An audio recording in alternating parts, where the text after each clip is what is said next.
मेरा नाम अक्षरा है। मैं बड़ी हैरान थी क्योंकि मेरी मजबूरियां मुझे जहां पर लेकर गई थी वो कोई मामूली जगह नहीं थी, बल्कि एक ब्यूटी पार्लर था।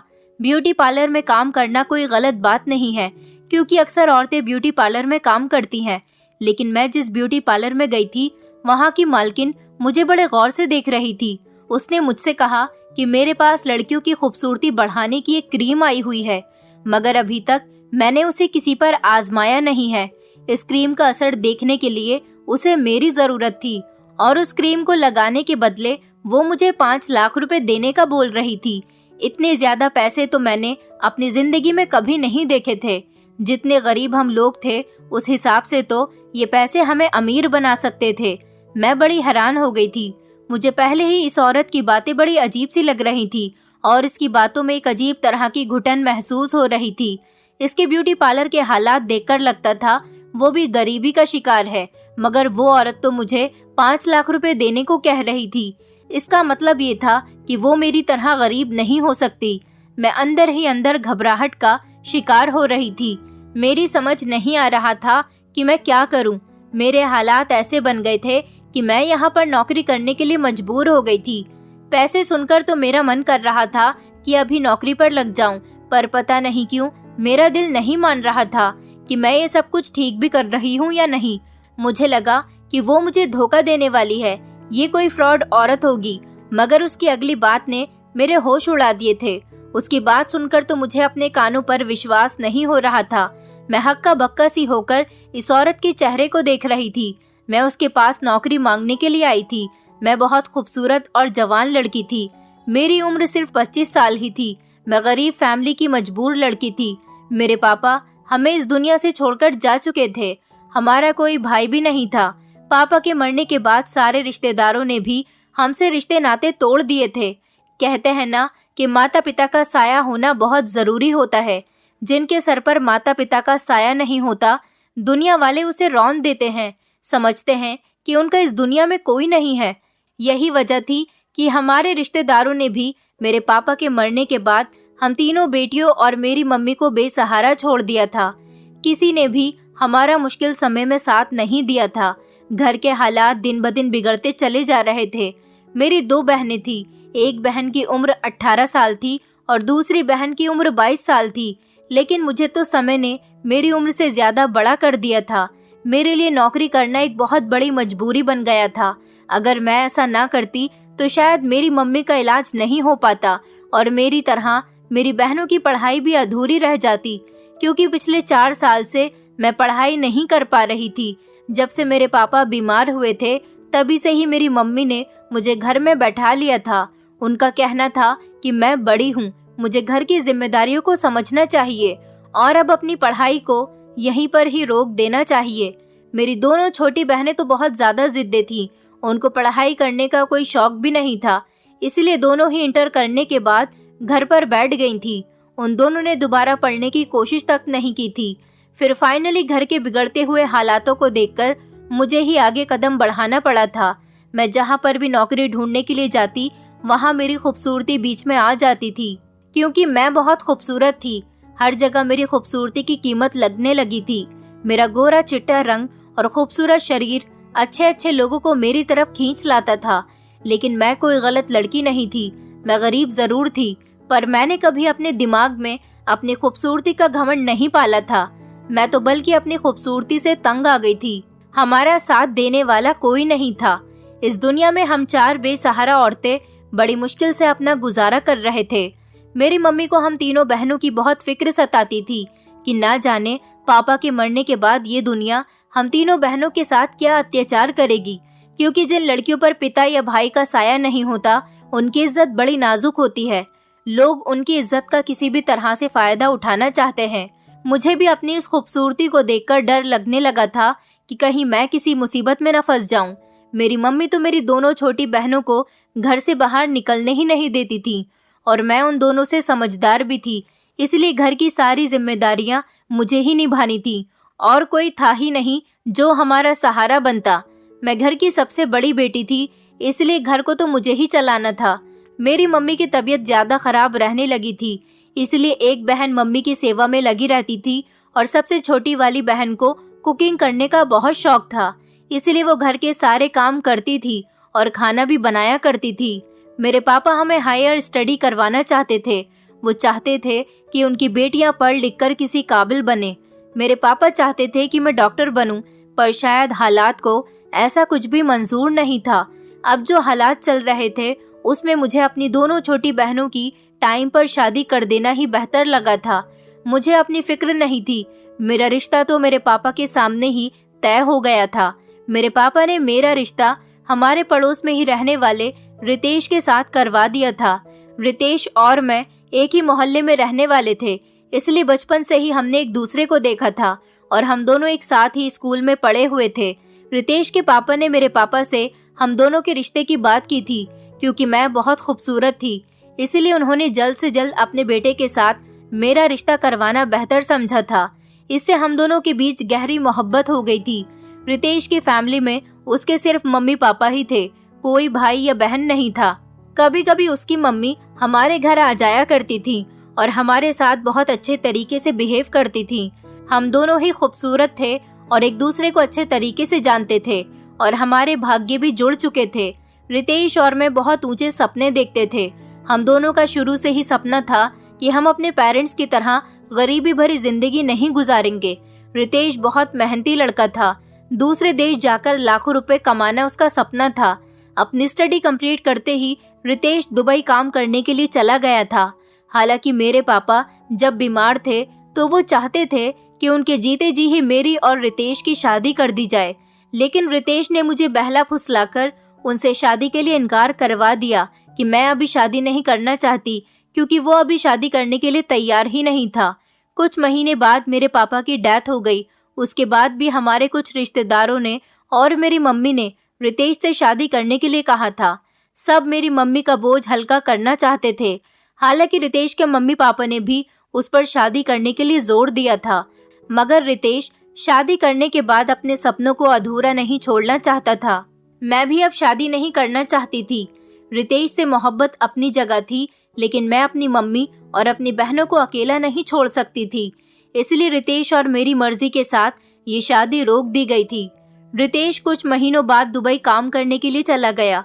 इस तरह से हम दोनों की फैमिली मायूस होकर बैठ गई थी। रितेश अपने पेरेंट्स का इकलौता बेटा था। अपने घर के हालात बेहतर करने के लिए मैंने भी कई जगह पर नौकरी तलाश की और अपनी किस्मत को आजमाना चाहा था। मेरी स्टडी इतनी भी कम नहीं थी कि मुझे नौकरी नहीं मिलती, लेकिन मेरी खूबसूरती ही मेरी खुशकिस्मती बन रही थी। मुझे कहीं पर सेक्रेटरी की नौकरी मिलती तो कहीं पर रिसेप्शनिस्ट की ऑफर की जाती, या फिर मेरी खूबसूरती की कीमत लगाई जाती थी। लेकिन मैं कोई गलत लड़की नहीं थी। मैं खुद को रितेश की अमानत समझती थी। ऐसे हालातों में मैं कोई ऐसा वैसा काम नहीं करना चाहती थी जो बाद में मुझे रितेश से दूर करने पर मजबूर कर दे। मुझे किसी फ्रेंड ने एक पार्लर में जॉब करने के बारे में बताया, लेकिन मैं पार्लर का काम तो जानती ही नहीं थी, इसलिए मैं पार्लर में काम कैसे कर सकती थी। मैंने अपनी फ्रेंड को इनकार कर दिया था। मेरी फ्रेंड ने कहा, तुम जब वहाँ पर जॉब करोगी तो वो तुम्हें जॉब करने के साथ साथ वहाँ का सारा काम भी सिखा देंगी।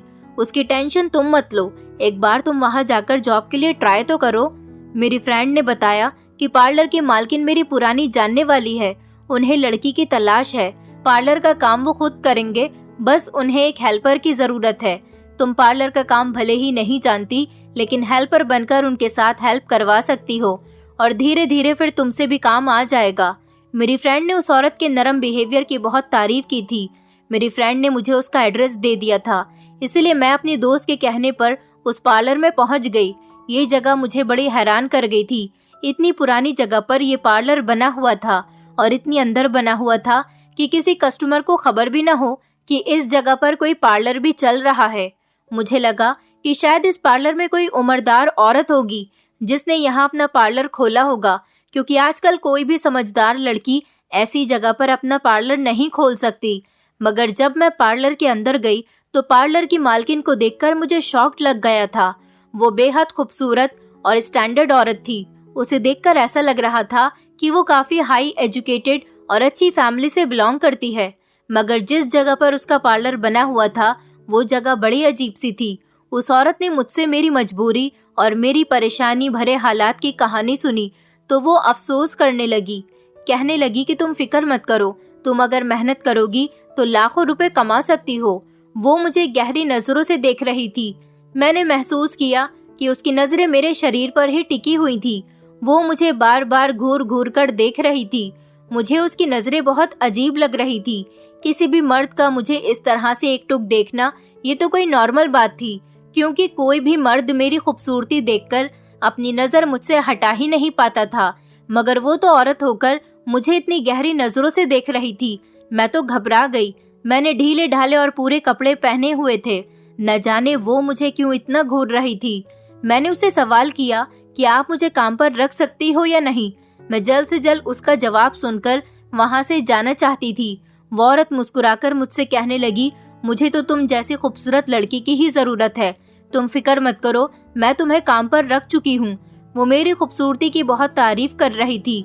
मुझे आइडिया हो गया था कि वो मेरी खूबसूरती के बिना पर ही मुझे नौकरी देने पर तैयार हुई है, क्योंकि मैं पार्लर का कोई काम नहीं जानती थी। और दूसरी बात ये भी कि उसने पार्लर से रिलेटेड तो मुझसे कोई भी सवाल ही नहीं किया था। मुझे ये बात बहुत अजीब लग रही थी।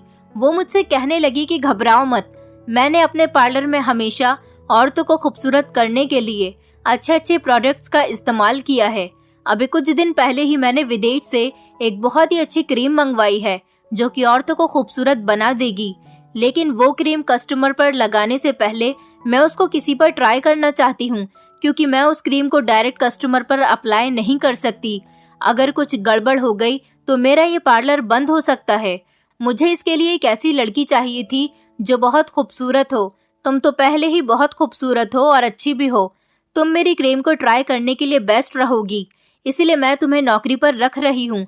वो औरत कहने लगी, इस क्रीम से तुम्हारी खूबसूरती में और ज्यादा बढ़ावा हो जाएगा और मैं अपने कस्टमर को यही बताऊंगी कि ये क्रीम तुम पर आजमाई गई है। मैंने कहा ठीक है, अगर मेरी खूबसूरती इस काम के लिए इस्तेमाल हो रही थी तो मुझे कोई एतराज नहीं था। मुझे लगा कि इस पार्लर से मेरी मंथली सैलरी सिर्फ 6 या 7 हजार रुपए ही होगी, मगर मैं इसमें भी खुश थी, क्योंकि कुछ ना होने से इतने पैसे आना भी मेरे लिए बहुत बड़ी बात थी। मगर उस औरत की अगली बात पर मुझे झटका लगा था। वो कहने लगी, तुम्हें मेरी क्रीम इस्तेमाल करने के बदले 5 लाख रुपए दिए जाएंगे। मैं 5 लाख रुपए जैसी बड़ी रकम के बारे में सुनकर शॉक्ड रह गई थी। एक नॉर्मल सी क्रीम लगाने के बदले वो औरत मुझे 5 लाख रुपए देने के लिए तैयार थी। मैं नहीं समझ पाई थी कि वो इतनी बड़ी रकम क्यों देना चाहती थी। मेरी हैरानी पर वो कहने लगी, मैंने खूबसूरती वाली क्रीम अभी किसी पर ट्राई नहीं की। तुम पहली बार इस्तेमाल करोगी तो हो सकता है कि तुम्हारी खूबसूरती पर दाग भी लग जाए, और ऐसा भी हो सकता है कि तुम्हारी खूबसूरती पहले से ज्यादा बढ़ जाए। इसलिए सोच समझकर जवाब देना, तुम्हें खतरा मोल लेना होगा। अगर तुम मुझ पर भरोसा करके ये काम करना चाहो तो इसकी कीमत 5 लाख रुपए ही होगी। वो औरत मुझसे कहने लगी कि फिक्र मत करो, मैं कभी गलत प्रोडक्ट्स इस्तेमाल नहीं करती। मैं दुबई की एक बहुत बड़ी कंपनी से प्रोडक्ट्स ऑनलाइन मंगवाती हूँ। मुझे और क्या चाहिए था। मैं उस औरत की बात मान गई थी। 5 लाख रुपए के बारे में सुनकर तो वैसे भी मेरी आंखें खुल गई थी। इसके लिए तो मैं खतरा भी मोल लेने के लिए तैयार थी। 5 लाख रुपए कमाने के बदले में मैं अपनी बहनों की अच्छी और धूमधाम से शादी कर सकती थी और अपनी मम्मी का भी इलाज करवा सकती थी। मुझे सबसे पहला ख्याल रितेश का आया था। वो मेरी ये बात सुनकर खुश हो जाता और ऐसा करने से फ्यूचर में उसकी कुछ हेल्प भी हो जाती। मैंने उस औरत से कह दिया कि मैं नौकरी करने के लिए तैयार हूँ। अगर मेरी खूबसूरती पर दाग भी लग जाए तो कोई बात नहीं, मुझे कोई फर्क नहीं पड़ता। मेरे लिए पैसे ही जरूरी हैं। मैं वैसे भी अपनी खूबसूरती से तंग आ चुकी थी। मुझे रितेश भी हमेशा यही एहसास दिलाता था कि वो मेरी खूबसूरती से नहीं बल्कि मुझसे प्यार करता है। वो मुझे बहुत प्यार करता था। मैं रितेश पर बहुत भरोसा करती थी, इसलिए मुझे अपनी खूबसूरती पर दाग लगने का कोई अफसोस नहीं था। वो औरत मुझे अपने पार्लर में रखे गए कुछ प्रोडक्ट्स के बारे में बताने लगी, मगर उसकी एक बात ने मेरे होश उड़ा दिए थे। मैं हक्का बक्का सी उसे देख रही थी। उस औरत ने मुझे बताया कि उसके पार्लर में मर्द भी आते हैं जो कि बॉडी मसाज करवाने की भारी कीमत देते हैं। उसके इस छोटे से पार्लर में बहुत सारे मर्द अपनी बॉडी ट्रीटमेंट लेने के लिए आते थे। मुझे तो इस पार्लर की हालत देखकर नहीं लग रहा था कि ये इतना फेमस पार्लर हो सकता है, लेकिन वो मेरे सामने अपने पार्लर की इतनी तारीफ कर रही थी जिसे सुनकर मैं चौंक गई थी। इस पार्लर में कुछ लड़कियां बैठी हुई थी जो कस्टमर आने का इंतजार कर रही थी, लेकिन मेरे सामने तो कोई कस्टमर आया ही नहीं था। मुझे उस औरत के पैसे कमाने का तरीका तो पता चल गया था। उसने बताया था कि यहाँ पर जितने भी अमीर मर्द आते हैं वो साथ में अपने घर की लेडीज को भी लेकर आते हैं, जिससे उसको काफी प्रॉफिट होता है, क्योंकि अमीर लोगों से वो ज्यादा पैसे लेती है। मगर मैं ये नहीं समझ पाई थी उसने इतनी अजीब और छोटी सी जगह में अपना एक खुफिया पार्लर क्यों बनाया हुआ था। वो चाहती तो किसी भीड़ भाड़ वाले एरिया में भी अपना पार्लर बनाकर बैठ सकती थी, जहां उसके पास और ज्यादा कस्टमर आते। मगर मैंने उसे ज्यादा सवाल जवाब नहीं किए थे। मैं तो नौकरी के बारे में ही सुनकर खुश हो गई थी। मैं जब घर वापस आई और मैंने रितेश से कॉल पर बात की तो मैंने उसको अपने काम के बारे में बताया। वो मेरी बात सुनकर कहने लगा कि सोच समझकर काम करना, ऐसा ना हो कि सच में तुम्हारी खूबसूरती पर दाग लग जाए। मुझे तुम्हारे खूबसूरत होने या ना होने से फर्क नहीं पड़ता, मगर ऐसा ना हो कि वो नुकसान बर्दाश्त करने काबिल ना हो। वो कहने लगा, तुम मेरी अमानत हो, मैं तुम्हारा नुकसान बर्दाश्त नहीं कर पाऊंगा। मैं परेशान हो गई। मैंने रितेश को बताया कि मैं तो मंथली सैलरी 5 लाख रुपए के बारे में सुनकर ही खामोश हो गई थी। अगर तुम कहोगे तो मैं उस औरत को इनकार कर दूंगी। मेरे लिए रितेश का साथ सबसे जरूरी था। रितेश भी 5 लाख रुपयों के बारे में सुनकर हक्का बक्का सा रह गया था। उसने कहा, क्या सच में तुम्हें उस पार्लर में 5 लाख रुपए मंथली सैलरी दी जाएगी? वो हैरत से मुझसे सवाल कर रहा था। वो यकीन नहीं कर पा रहा था। मैंने खुश होकर उसे बताया कि वो औरत मुझे कोई महंगी क्रीम ट्राई करने के लिए अपने पास रखना चाह रही है। ये काम सच में बहुत खतरनाक था। उस क्रीम का उल्टा असर भी हो सकता था, इसलिए वो मुझे 5 लाख रुपए देगी। रितेश सोच में पड़ गया था। मुझे डर था कि कहीं वो नाराज ना हो जाए। मैं जल्दी से कहने लगी, रितेश तुम परेशान मत हो, मेरे लिए पैसों से बढ़कर तुम्हारी खुशी है। मैं कहीं और काम ढूंढ लूंगी और इस औरत को जाकर इनकार कर दूंगी। वो अचानक कहने लगा, नहीं रुको, उसे इनकार मत करो।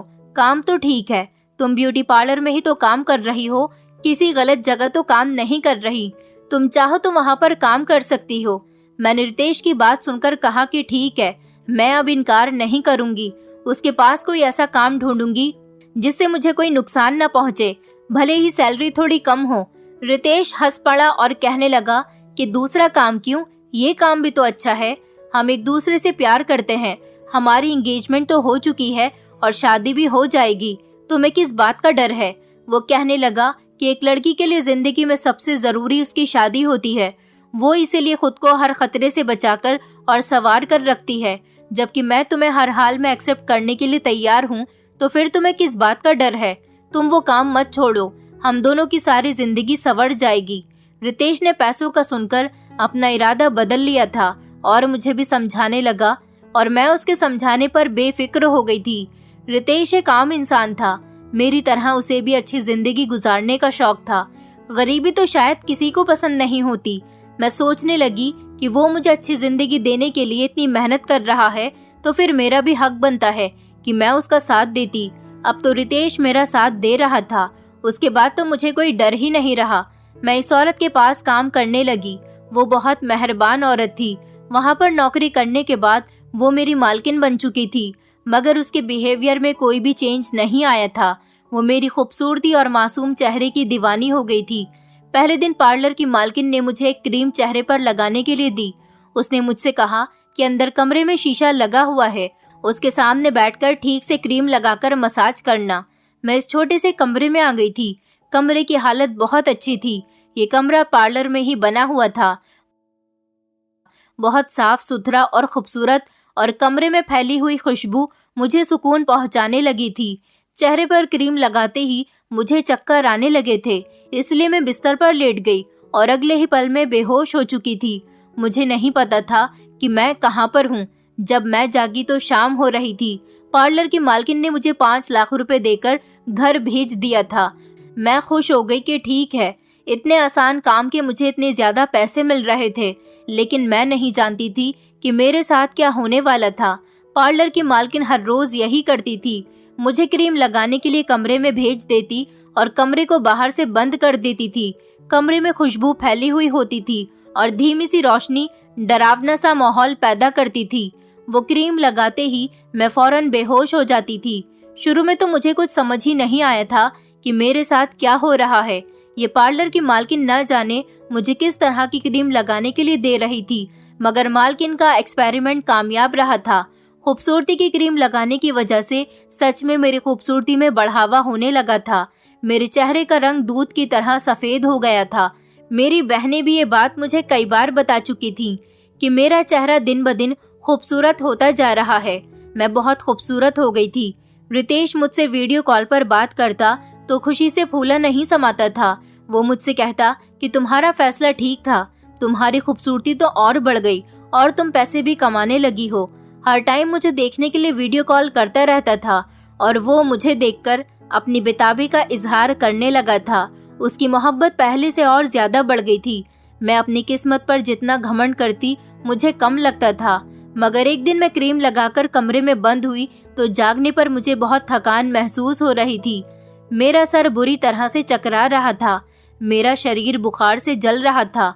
पार्लर की मालकिन ने मेरी बिगड़ती हुई तबीयत देखकर मुझे फौरन घर भेज दिया। घर जाकर भी मैं बेहोश हो गई थी। अगले दिन मेरी तबीयत कुछ बेहतर हुई तो अपनी हालत देखकर मेरे होश उड़ गए थे। मेरे शरीर पर अजीब तरह के निशान थे और मैं ऐसे नुकसान का शिकार हो चुकी थी जिसकी भरपाई मुमकिन नहीं थी। मेरा शरीर डर से कांप उठा था। मुझे एहसास हुआ कि मैं कुंवारी नहीं रही थी। इसका मतलब ये था कि मेरी इज्जत के साथ कोई खेल रहा था। मैं रोने लगी थी और ये बात मैंने किसी को नहीं बताई थी। मैंने अपनी बहनों से भी छुपा ली थी, मगर उस पार्लर पर पहुंची तो पार्लर की मालकिन से बात किए बिना नहीं रह पाई। मैं बुरी तरह से रो रही थी। पार्लर की मालकिन कहने लगी कि फिक्र मत करो, कोई इतना बड़ा नुकसान नहीं हुआ है कि तुम उसके लिए परेशान हो रही हो। आजकल हर परेशानी का हल है। पार्लर की मालकिन मुझे तसल्ली देते हुए सुकून से बोली तो मुझे उन पर कुछ शक हुआ था। वो औरत इतने बड़े नुकसान पर भी इतनी बेफिक्र हो रही थी, जबकि मेरी तो जिंदगी ही बर्बाद हो चुकी थी। मैंने जब उनसे सवाल किया और उनसे बिगड़ने लगी तो वो मुझे घूरने लगी थी। कहने लगी कि तुम शराफत का नाटक क्यों कर रही हो, अपनी की हुई गलती का इल्जाम मुझे मत दो। तुम्हारा शरीर है, तुम ही जानती होगी तुम्हारी इज्जत किसने खराब की है। तुम इतनी भोली तो नहीं हो कि मुझसे सवाल करो। मैं उसकी बातों पर शॉक्ड रह गई थी। मैंने गरीबी और परेशानी की हालत में भी कभी इतनी घटिया हरकत के बारे में नहीं सोचा था और मम्मी की बीमारी में ही इस तरह के अत्याचार से लड़ रही थी। मगर आज पहली बार मेरे कैरेक्टर पर सवाल उठा था।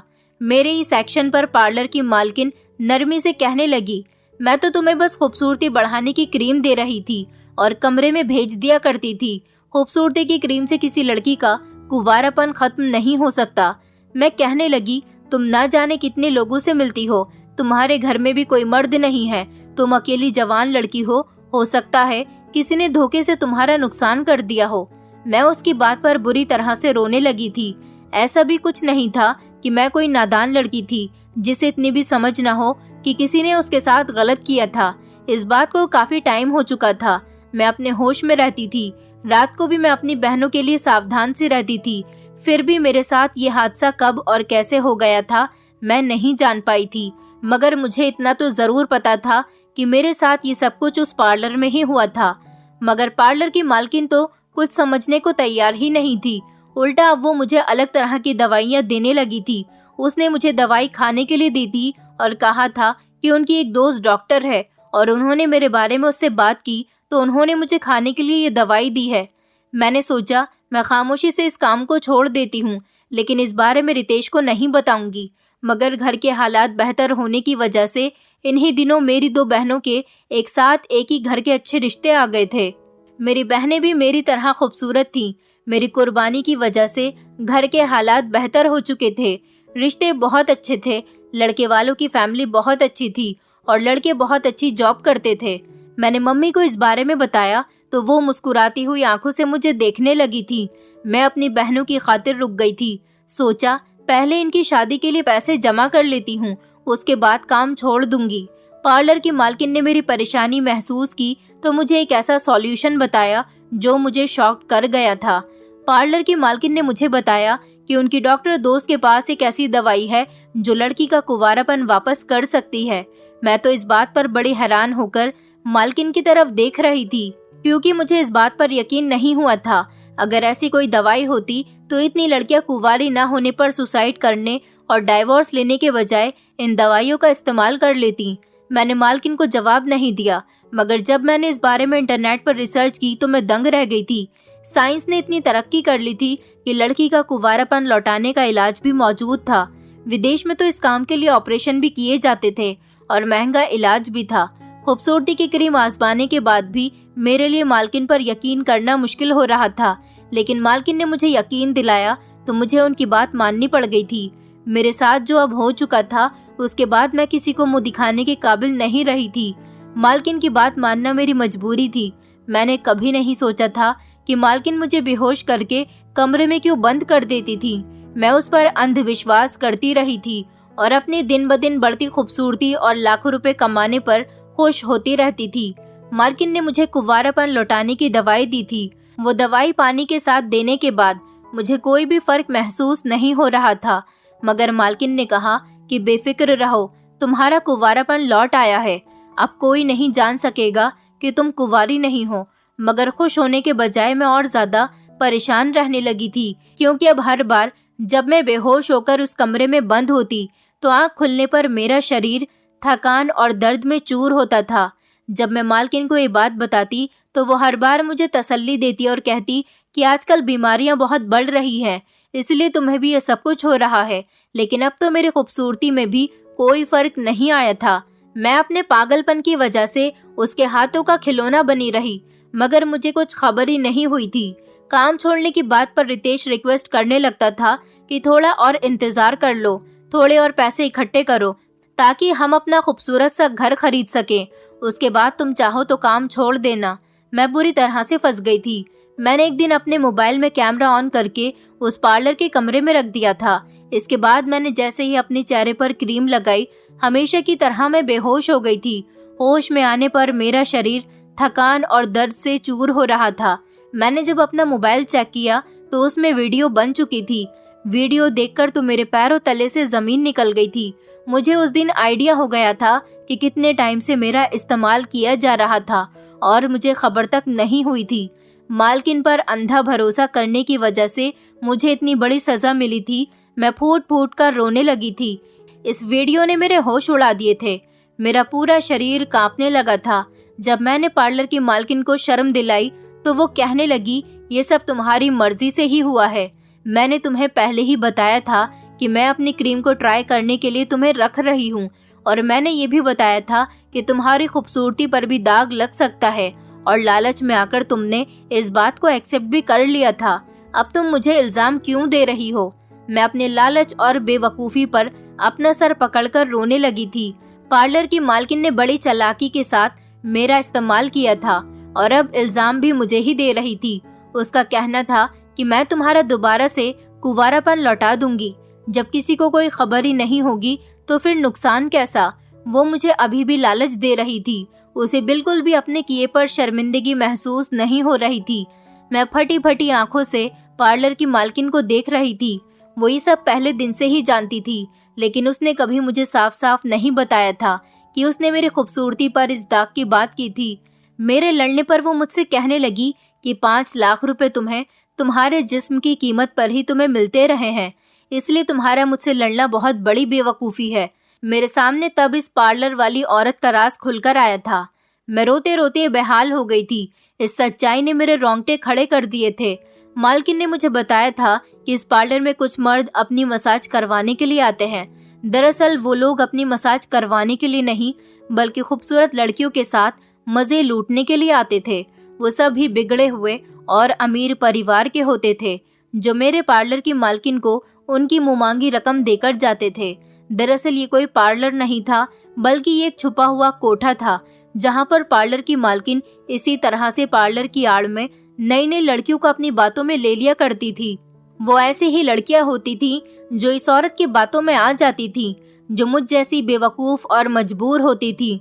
और फिर जब एक बार कोई लड़की यहाँ से पैसे कमाने लग जाती तो वो दोबारा यहाँ से वापस नहीं जा सकती थी और न ही इस काम को छोड़ सकती थी।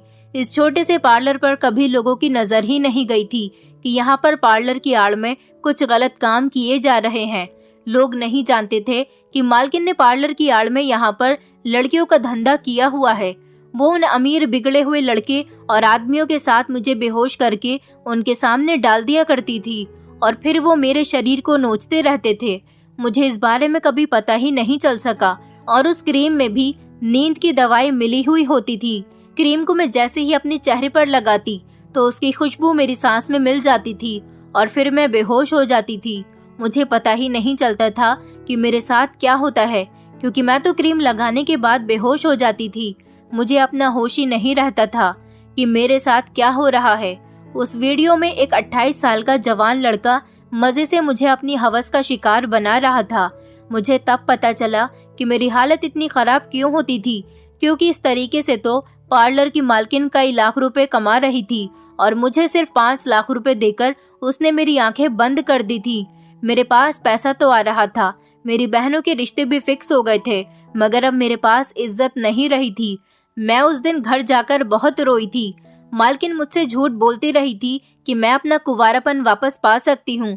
शायद ऐसी दवाई मौजूद हो, लेकिन ऐसी भी कोई दवाई किसी भी डॉक्टर के पास मौजूद नहीं थी। मुझे बहला फुसलाकर वो अपना कारोबार चमकाती रही। उसका असली कारोबार पार्लर का काम नहीं, बल्कि लड़कियों का धंधा करवाना ही था, क्योंकि वो खुद भी ऐसी ही औरत थी। मैं वो काम छोड़ देना चाहती थी। मेरे पास इतने पैसे इकट्ठे हो गए थे कि मैं अपनी बहनों की सिंपल तरीके से शादी कर देती। मैंने इस बारे में रितेश से बात की तो वो परेशान हो गया। मैंने रितेश से कहा कि मैं वो काम छोड़ना चाहती हूँ। पार्लर में काम करना मुझे पसंद नहीं है और अब मैं थकान का शिकार रहने लगी हूँ। रितेश कहने लगा, अगर तुम मेरा साथ दे दोगी तो इसमें क्या परेशानी वाली बात है। पार्लर का माहौल चाहे ठीक ना हो, इसमें तुम्हारा क्या जाता है। तुम तो बस पैसा इकट्ठा करो। उसकी बात सुनकर मैं खामोश रह गई थी। रितेश मुझसे कहने लगा, मैं भी तो यहाँ रहकर इतनी मेहनत का काम करता हूँ।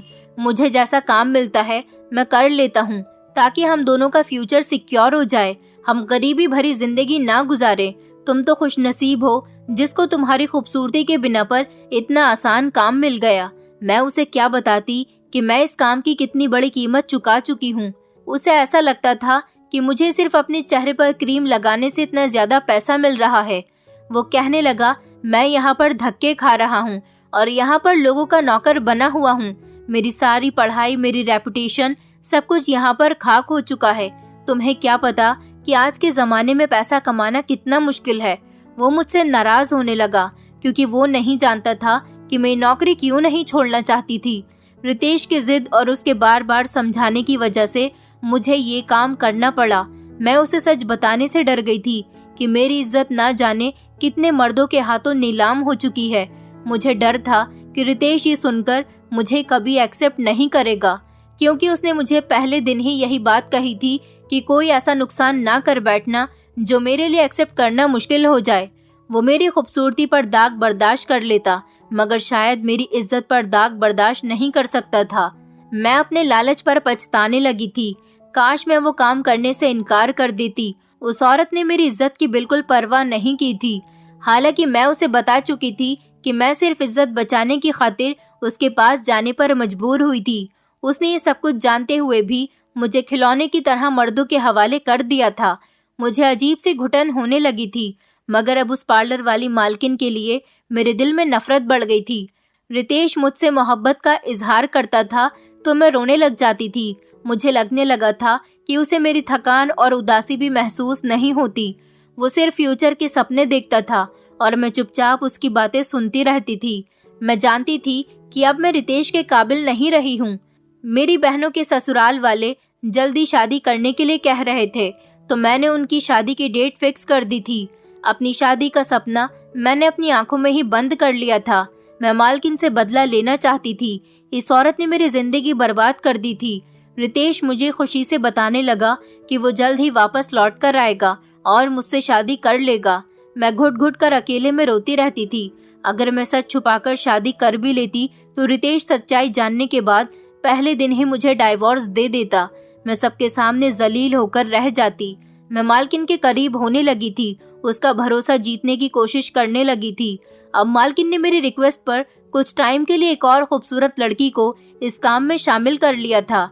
मैंने छुपकर मालकिन के पास आने वाले कुछ अय्याश लड़कों को एक ही टाइम पर आने का मैसेज कर दिया और मालकिन को जूस में नशे की दवाई मिलाकर उसे कमरे में भेज दिया।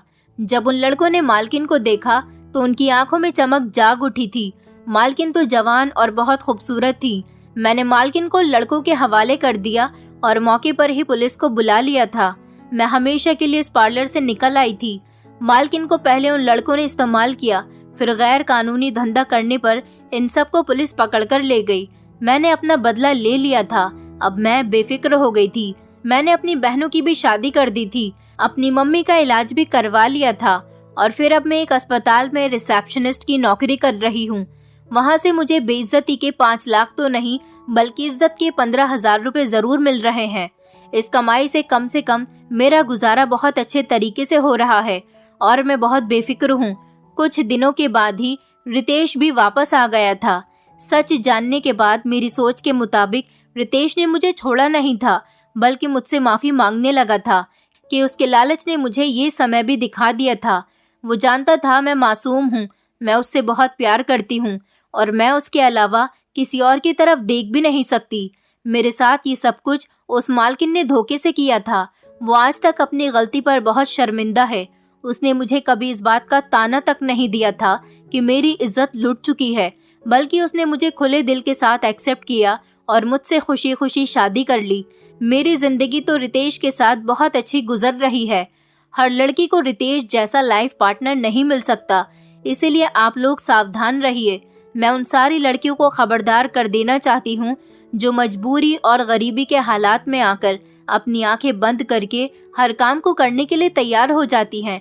इसलिए मैं आप सबसे कहना चाहती हूँ कि सोच समझकर अपना फैसला कायम किया करें, क्योंकि पैसा तो हाथ का मेल होता है, आता जाता रहता है, लेकिन इज्जत एक बार जब चली जाती है तो दोबारा वापस नहीं आती। इसलिए किसी पर भी इस तरह से अंधा भरोसा न करें जैसे मैंने मालकिन पर किया था। वो तो एक औरत थी, लेकिन बहुत सारी ऐसी लड़कियां होती हैं जो मर्दों पर भी भरोसा कर लेती हैं और उनकी हवस का शिकार बन जाती हैं। मैं आप लड़कियों से रिक्वेस्ट करना चाहती हूँ कि प्लीज अपनी आंखें खोल लीजिए। आप अपने हालातों से इतना मजबूर ना हो जाएं कि दूसरों की हवस का शिकार बन जाएं। हालात तो आज बुरे हैं, कल बेहतर भी हो जाएंगे, लेकिन अपना ख्याल रखिए और सोच समझकर अपनी जिंदगी में आने वाले हर काम का फैसला करिए। दोस्तों, उम्मीद करती हूँ आपको हमारी कहानी पसंद आई होगी। कहानी पसंद आई है तो वीडियो को लाइक करें, चैनल पर नए हैं तो चैनल को सब्सक्राइब करें और हाँ, नोटिफिकेशन बेल को जरूर दबाएं ताकि अगली अपडेट सबसे पहले आपको मिले।